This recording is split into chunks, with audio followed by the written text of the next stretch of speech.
대한민국이 마침내 오랜 수건 사업이었던 전투기 엔진 국산화에 착수했다. KF-21의 엔진을 자체 기술로 개발하겠다는 이 결정은 단순한 산업 프로젝트가 아니라 한국 방위산업의 운명을 바꿀 전략적 선언으로 평가된다. 그동안 한국은 전투기 플랫폼을 스스로 설계하고 생산할 수 있었지만 엔진만큼은 미국산에 의존해야 했다. 이는 수출과 작전 운용에서 치명적인 제약이었다. 미국의 수출 승인이 없으면 FA-50과 KF-21 모두 해외 판매가 불가능했고 심지어 계약이 체결된 이후에도 정치적 이유로 지연되는 경우가 많았다. 이제 한국은 그 족쇄를 풀어버리려 하고 있다. 국산 엔진 개발은 선택이 아니라 독립의 상징이 되었다. 세계 군사 전문가들은 이번 발표를 단순한 기술 도전이 아닌 항공기술 독립선언이라 평가했다. 왜냐하면 전투기 엔진은 단순한 기계가 아니라 수천 개의 고온 부품이 완벽히 조화를 이루어야 작동하는 초정밀 시스템이기 때문이다. 터빈, 블레이드, 단결정 합금, 초내열 소재,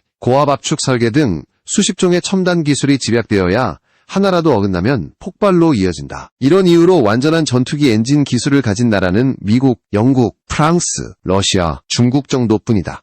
이 5나라만이 전 세계 전투기 엔진 시장을 장악해왔다. 그런 분야에 한국이 스스로 도전장을 던진 것이다. KF-21이나 FA-52 아무리 우수해도 엔진이 외산이라면 수출권은 결국 미국의 손에 있었다. 하지만 이제 상황은 완전히 달라질 전망이다. 한국 정부가 주도하는 이 프로젝트는 단순한 부품 국산화를 넘어서 완전한 항공 엔진 기술 자립을 목표로 하고 있다. 즉, 한국이 자체 기술로 설계하고 제작한 쌍발 엔진을 탑재한 KF-21 블록 3부터는 미국의 승인 없이 자유롭게 수출할 수 있는 구조가 된다. 이는 곧 방위산업 수출의 속도를 결정적으로 끌어올릴 수 있다는 뜻이다. 더 놀라운 점은 이번에 한국이 제시한 기술 목표가 세계 전문가들조차 당황하게 만들었다는 것이다. 한국은 기존 F414 대비 연료 소모율을 15% 개선하겠다는 야심찬 목표를 내세웠다. 항공 엔진 효율을 1%만 높이는 것도 엄청난 기술적 진전인데 15%는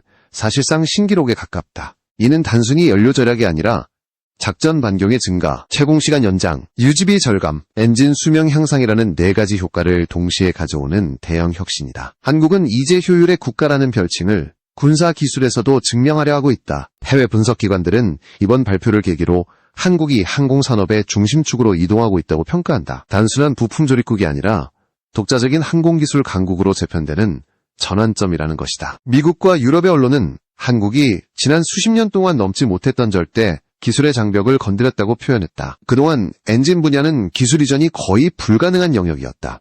하지만 한국은 기술 협력에 의존하지 않고 스스로 문을 두드린 것이다. 이 도전은 위험하지만 동시에 혁신의 문을 여는 열쇠이기도 하다. 이제 전 세계의 시선이 한국으로 향하고 있다. 한국이 이번에도 또 한 번 불가능을 가능으로 바꾸는지, 그리고 KF-21의 심장이라 불리는 국산 엔진이 실제로 하늘을 가를 날이 언제가 될지 모두가 주목하고 있다. 이미 KF-21은 성공적인 비행시험을 수천 시간 이상 수행하며 안정성을 입증했고 남은 과제는 그 심장을 완성하는 일뿐이다. 그 심장이 완성되는 순간 한국은 비로소 진정한 항공 강국의 반열에 오르게 된다. 전투기 엔진이라는 분야는 항공기술의 정점에 있다. 아무리 뛰어난 공기역학 설계와 전자장비를 갖춘 전투기라도 엔진이 완벽하지 않으면 하늘을 날 수 없다. 그래서 전 세계적으로도 엔진 기술을 온전히 보유한 국가는 손가락으로 셀 수 있다. 미국, 영국, 프랑스, 러시아, 중국이 그 5나라다. 이들이 왜 수십 년 동안 세계 시장을 독점했는지는 이유가 분명하다. 엔진은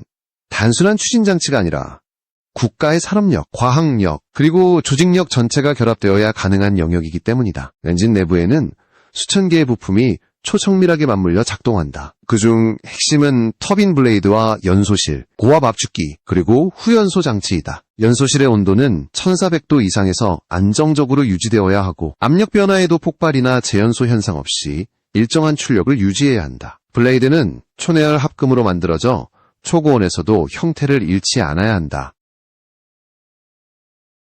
고압 압축기는 초정밀 가공 기술과 복잡한 기어 구조가 결합된 영역이며 압축비를 25대1 이상으로 만들어내야 한다. 이런 모든 기술이 하나라도 실패하면 한국이 이번에 내세운 목표는 이불가능의 벽을 정면으로 돌파하겠다는 것이다. 특히 개발 초기부터 방위사업청, 국방부, 산업통상자원부, 항공청, 국토부 등 5개 부처가 동시에 참여하는 구조를 만든 것은 전례가 없는 일이다. 해외 전문가들은 이 부분에서 가장 놀랐다. 과거 인도는 AMCA 전투기 엔진 개발을 하면서 기관 간 갈등으로 프로젝트가 10년 지연됐고, 터키 역시 TFX 사업에서 국방부와 산업부의 의견 충돌로 일정이 7년 이상 밀렸다. 반면 한국은 초반 단계에서부터 기관 통합을 완료해 이런 위험 요소를 원천적으로 차단했다. 이 같은 협력 체계는 단순한 행정 구조가 아니라 기술 개발 속도를 결정짓는 핵심 요인이다. 여러 기관이 서로 다른 목표를 향해 움직이면 예산과 연구 인력이 분산되고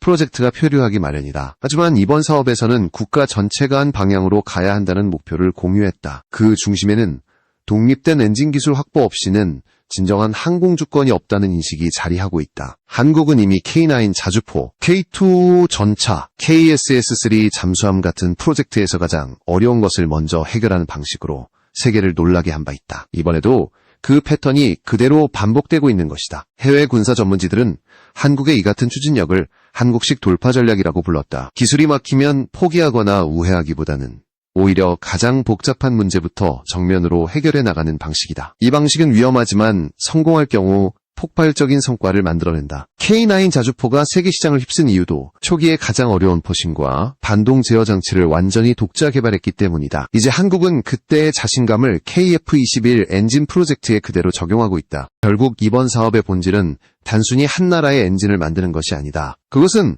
한국이 항공산업의 구조를 재편하고 군사기술 자립이라는 최종 목표를 향해 나아가는 과정이다. 엔진은 전투기의 심장이자 국가의 기술력을 상징한다. 그 심장을 스스로 만들겠다는 결심은 곧 기술 식민지 시대의 종식을 의미한다. 세계는 이제 한국이 또한 번불 가능을 깨는 나라로 기억될 날을 기다리고 있다. 이번 KF-21 엔진 국산화 프로젝트에서 가장 주목할 점은 한국 정부의 추진 방식이다. 과거에는 각 부처가 별도로 움직이며 행정 절차가 복잡했지만 이번에는 시작부터 방사청, 국방부, 산업부, 국토부, 항공청이 동시에 협의 테이블에 앉았다.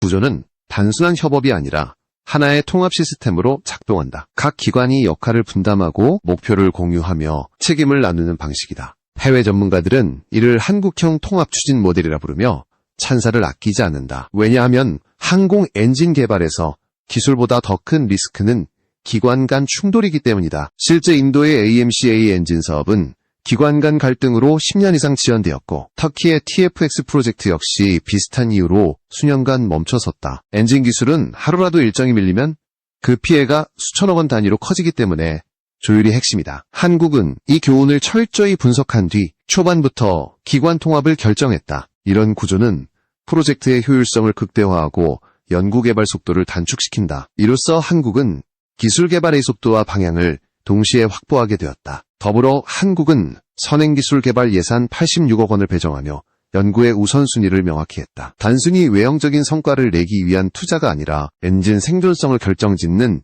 4가지 핵심 기술, 즉 연소기, 고압 압축기, 저압 터빈, 후연소, 장치 개발에 집중한다는 방침이다. 이 4분야는 미국과 영국이 절대 기술 이전을 하지 않는 영역으로 항공 엔진 기술의 절대 난이도를 결정한다. 한국이 이 기술부터 시작한다는 것은 곧 핵심부터 정복하겠다는 선언이다. 이 선택은 해외 전문가들에게 충격으로 다가왔다. 일부에서는 한국이 너무 빠른 속도로 위험한 영역에 들어가고 있다고 우려하지만 방산 분야에서 한국은 늘 이런 방식으로 돌파구를 만들어왔다. K9 자주포나 K2 전차, KSS-3 잠수함 모두 가장 복잡한 기술부터 먼저 해결하며 세계 시장의 판도를 뒤집은 사례들이다. 이번에도 마찬가지다. 한국은 가장 어려운 일을 먼저 해치우는 전략을 통해 시간을 단축하고 기술 자립을 앞당기려 하고 있다. 이 전략은 단기적으로는 부담이 크지만 장기적으로는 압도적인 경쟁력을 만들어낸다.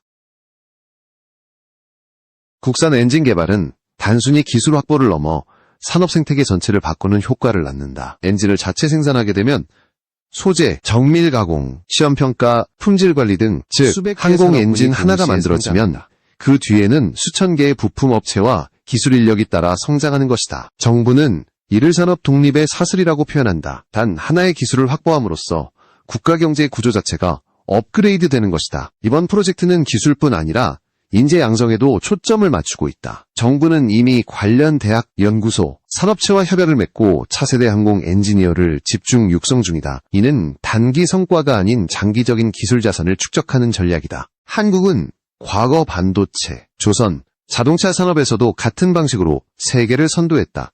이제 그 성공 공식을 항공 엔진에 적용하려는 것이다. 이처럼 산업, 기술, 인재가 동시에 움직이는 구조야말로 한국이 세계 항공산업의 중심으로 도약할 수 있는 이유다. 지금까지 전투기 엔진 시장은 몇몇 서방 국가들의 독점 영역이었다. 하지만 한국은 이 장벽을 무너뜨리고 있다. 단순한 기술 추격자가 아니라 새로운 시장 창조자로 나서고 있는 것이다. 세계의 시선은 이제 언제 한국이 엔진을 완성하느냐가 아니라 완성 이후 한국이 어디까지 확장할 것이냐로 옮겨가고 있다. 한국이 이번 엔진 개발에서 택한 전략은 명확하다. 바로 가장 어려운 기술부터 정복한다는 것이다. 대부분의 국가들은 리스크를 줄이기 위해 쉬운 단계부터 차근차근 올라가지만 한국은 정반대의 길을 간다. 이미 K9 자주포와 K2 전차, KESS-3 잠수함 개발 과정에서도 한국은 이 방식을 통해 세계 최고 수준의 무기를 탄생시킨 경험이 있다. 이번에도 마찬가지다. 한국은 고압 압축기, 저압 터빈, 연소기, 후연소 장치 등 가장 난이도가 높은 영역부터 먼저 개발에 착수했다. 이 결정은 세계 엔진업계에서 한국식 도전 정신의 상징으로 회자되고 있다. 특히 연소기 기술은 엔진의 생존성과 효율을 동시에 결정한다. 연소실 내부는 섭씨 1400도가 넘는 고온을 견뎌야 하고 압력 변화에도 안정적으로 작동해야 한다. 단 한 번의 오차나 불균형이 생기면 폭발로 이어질 수 있다. 이 영역은 미국과 영국이 절대 기술을 외국에 이전하지 않는 분야이기도 하다. 그런데 한국은 바로 이 영역부터 집중 투자에 들어갔다. 또한 고압 압축기는 공기를 극한 수준으로 압축해 폭발적인 추력을 만들어내는 핵심 장치로 초정밀 블레이드와 기어 시스템이 요구된다. 이 두 기술을 동시에 확보한다는 것은 곧엔진 독립국의 문을 열겠다는 선언이다. 두산 에너빌리티와 한화 에어로스페이스의 기술력 결합은 이 프로젝트의 또 다른 핵심 축이다. 하나는 20년 이상 F404와 F414 같은 미국제 전투기 엔진의 정비를 담당하며 축적된 데이터와 현장 경험을 보유하고 있다. 비록 공식적인 기술 이전은 없었지만 정비 과정에서 축적된 블레이드 변형량, 진동 패턴, 온도 반응 데이터는 한국 엔진 개발의 귀중한 자산이 되었다. 두산은 발전용 가스터빈에서 이미 단결정 블레이드 기술을 확보했다. 이 기술은 미국조차 외국에 이전하지 않는 최상급 내열 소재 기술로 발전용과 항공용의 차이는 있지만 기본 원리와 소재 구조는 동일하다. 결국 한국은 이 두 기업의 기술력을 결합해 완전히 새로운 국산 엔진을 설계할 수 있는 기반을 갖추게 되었다. 업계에서는 이 조합을 최강 시너지라고 부른다. 한화가 항공 엔진의 실전 데이터를 제공하고 두산이 소재와 고온 기술을 담당하면서 양측의 노하우가 하나로 모이기 때문이다. 이런 구조는 단순한 협력 수준이 아니라 산업융합이라 부를 수 있을 정도다. 이로써 한국은 단숨에 엔진 기술 보유국으로 도약할 수 있는 실질적 기반을 마련했다. 이제 남은 과제는 시험과 검증이다. 엔진 개발은 완성된 설계가 전부가 아니다. 수백 번의 시험을 통해 안정성을 입증해야 한다. 하지만 한국은 이미 KF-21의 체계 개발 과정에서 축적한 방대한 비행 데이터를 갖고 있다. 이 데이터는 새로운 엔진의 성능을 검증하는 데 큰 도움이 될 것이다. KF-21 블록 3에 국산 엔진이 탑재되면 연비는 기존 F414 대비 15% 개선될 것으로 예상된다. 연비 개선은 곧 작전 반경 확대로 이어진다. 단순히 더 멀리 가는 것이 아니라 더 오래 머물고 더 많은 임무를 수행할 수 있다는 의미다. 작전 반경이 넓어진 전투기는 전략적 유연성을 획득한다. 예를 들어 한반도 주변에서만 작전하던 전투기가 중동이나 남태평양까지 작전을 확장할 수 있다면 그 자체로 국가의 군사 외교력은 달라진다. 이는 단순한 무기 효율의 문제가 아니라 국가 전략의 지형을 바꾸는 일이다. 한국은 바로 그 변화를 스스로 만들어내고 있다. 엔진 국산화가 완성되는 순간 KF-21은 비로소 완전한 독립형 전투기로 거듭나며 한국의 방위 산업은 세계 시장에서 새로운 시대를 열게 될 것이다. 한국의 엔진 개발이 본격화되자 국내 방산업계의 분위기는 완전히 달라졌다. 단순히 새로운 사업이 시작되었다는 기대감이 아니라 국가적 전환점이 도래했다는 인식이 퍼지고 있다. 이번 프로젝트의 목표는 단순히 외산 엔진을 대체하는 것이 아니다. 한국이 세계 항공산업의 중심으로 진입하는 게임 체인저가 되겠다는 선언이다. 그 중심에는 두 개의 강력한 기업이 있다. 바로 한화 에어로스페이스와 두산 에너빌리티다. 이 두 기업의 역할은 단순한 협력 수준을 넘어 대한민국 항공엔진 체계의 양대축을 담당한다.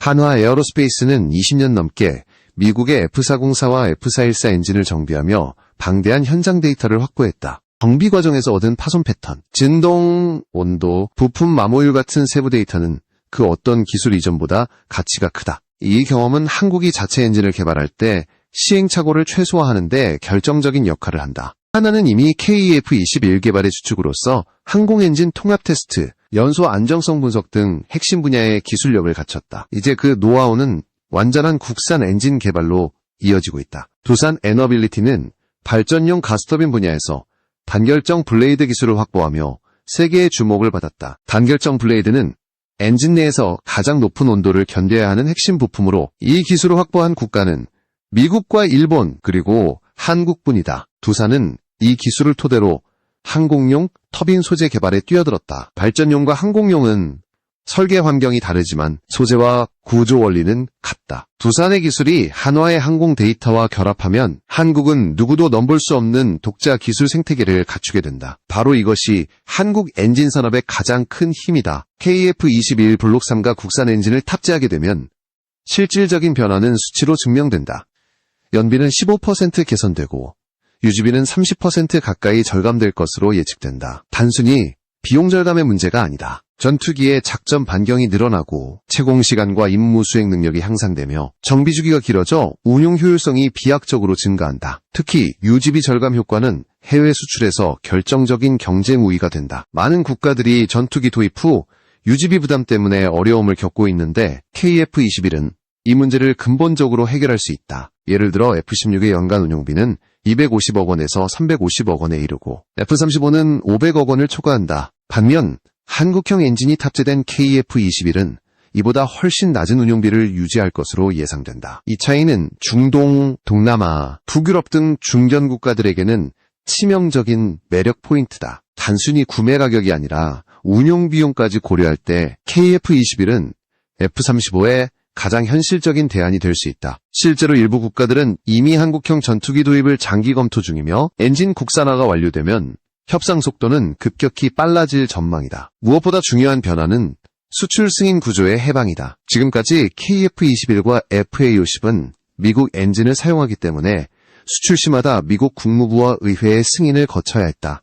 이 절차는 몇 주에서 몇 달씩 걸렸고 정치적 이유로 지연되거나 무산되는 경우도 있었다. 그러나 국산 엔진이 장착되면 이 복잡한 절차가 사라진다. 한국은 스스로 수출을 결정하고 협상할 수 있는 완전한 자율권을 얻게 된다. 이 변화는 단순한 행정 효율이 아니라 방산 주권 회복이라는 의미를 가진다. 해외 전문가들은 한국의 전투기 시장 점유율이 현재 2%에서 10%까지 급상승할 가능성을 제시하고 있다. 이제 KF-21은 단순한 전투기가 아니라 국가 전략의 상징으로 자리 잡고 있다. 엔진 자립이 완성되는 순간 한국은 세계 항공산업의 새로운 강자로 떠오르게 된다. 미국과 유럽이 독점하던 시장에 아시아 국가가 자국 기술만으로 진입하는 것은 역사상 처음 있는 일이다. 그리고 그 주인공이 대한민국이라는 사실이 전 세계를 놀라게 하고 있다.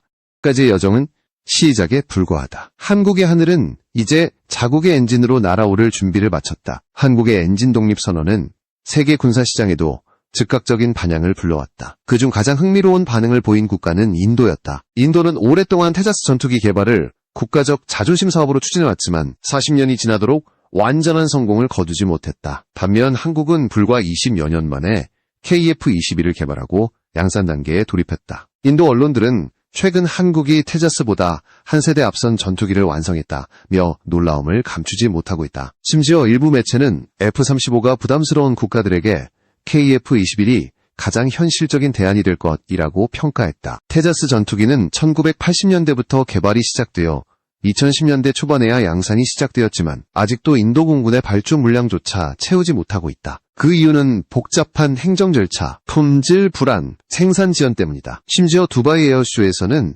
테자스의 유압 누유 문제로 추락 사고까지 발생했다. 이 사건 이후 아르메니아가 추진하던 12억 달러 규모의 테자스 도입 계약이 전면 취소되었고 인도의 방산 이미지에 치명적인 타격을 입었다. 반면 한국은 KF-21 개발을 계획보다 빠르게 진행하며 세계 항공업계의 새로운 롤모델로 떠올랐다. 더 큰 상징성은 인도가 스스로 KF-21의 우수성을 인정했다는 점이다. 인도 언론들은 KF-21은 F-35급 스텔스 성능과 합리적인 가격을 동시에 갖춘 전투기라며 자국의 테자스와 비교해 실질적 차세대 플랫폼이라 표현했다. 특히 인도 군사 전문가들은 한국 이산업 통합 모델을 성공적으로 구현해냈다는 점에 주목했다. 인도의 방산체계가 수십 년간 기관 간 갈등으로 발전을 멈춘 것과 달리 한국은 정부와 기업이 일체화된 구조로 빠르게 결정을 내리고 실행했다. 이 차이가 바로 두 나라의 결과를 갈랐다. KF-21의 성공은 단지 인도만의 문제가 아니다. 터키 역시 TFX 전투기 개발에서 비슷한 어려움을 겪고 있다. 자국산 엔진 개발이 지연되면서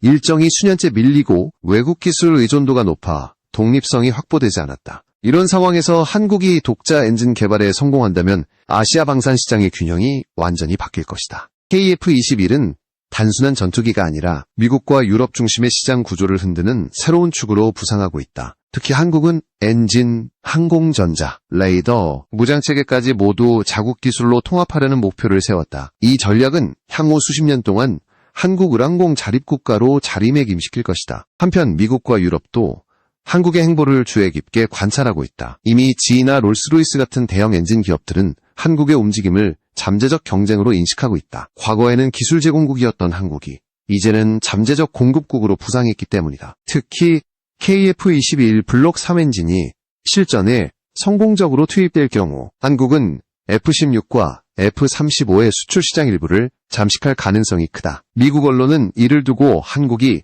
방산 시장에 새로운 변수를 만들고 있다고 분석했다. 이제 한국의 목표는 명확하다. 단순히 엔진을 완성하는 것이 아니라 엔진을 중심으로 한 항공산업 전체를 재편하는 것이다. 이미 정부는 차세대 항공기, 드론, UAV, 수송기까지 아우르는 장기 비전을 세우고 있다. KF-21의 성공은 그 첫걸음에 불과하다. 국산 엔진이 완성되면 한국은 세계 6번째 전투기, 엔진 독자 개발국이 된다. 그 의미는 단순한 기술적 독립을 넘어 국가의 전략적 자율성과 방산 주권을 완전히 확보한다는 것이다. 이제 세계는 한국을 새롭게 평가하기 시작했다. 불과 30년 전까지만 해도 전투기 조립국에 불과했던 한국이 이제 엔진까지 자체 개발하며 강대국들과 어깨를 나란히 하고 있다. KF-21의 하늘을 가르는 소리는 단순한 비행음이 아니다. 그것은 한국이 더 이상 기술의 변방에 머물지 않겠다는 선언이며 스스로의 힘으로 미래를 개척하겠다는 의지의 증명이다. 미국과 유럽, 러시아가 독점하던 하늘의 문을 이제 한국이 스스로 열었다. 그리고 그 문은 결코 다시 닫히지 않을